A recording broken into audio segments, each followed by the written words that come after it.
TRAPPIST-1 has been like a fan favorite. The headline reason being that it has 7 potentially habitable Earth-like planets. And it's easier to study large atmospheres or atmospheres for large planets because they tend to be more gaseous. They're a little bit, puffier. You'd be looking for starlight that passes through the atmosphere of the planet and then comes onto us. And it's like, oh, based on what's missing, we know that there are some molecules that are eating up some of those photons coming from the star. And then that's how you can get an idea from transit spectroscopy what is in the atmosphere of that planet. A smaller rocky planet, that's where it gets a little bit more interesting.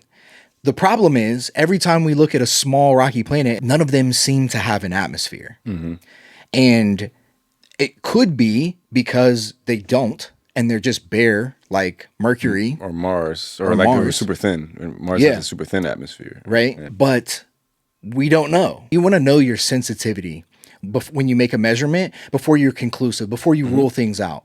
Can you say that every small planet that we look at doesn't have a thin atmosphere if we've never, ever been able to detect one before? Right. How do we know that we're just not, that it's not just like below the level, the threshold of resolution? We're sensitive. Exactly. Right. Because I'm thinking about an alien civilization that's like 100 light years away in our galaxy that is looking at our solar system and then sees Earth with their James Webb like equivalent. Yeah. Would they be able to tell that there's even an atmosphere on Earth? To me, it's not clear because we've never found an Earth-like atmosphere. Because it's a low-mass star, it's a red dwarf, that habitable zone is much closer. So these planets are really, really close. And stars like this, red dwarfs, M dwarfs, they flare a lot.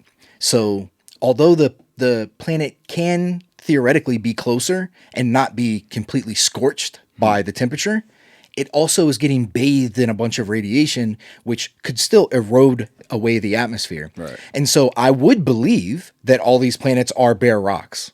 It's hard for me to just write off that they are when I have never seen us have that positive confirmation that we can even detect a small planet atmosphere, which we never have. The results always come back sort of inconclusive or most consistent with a bare rock.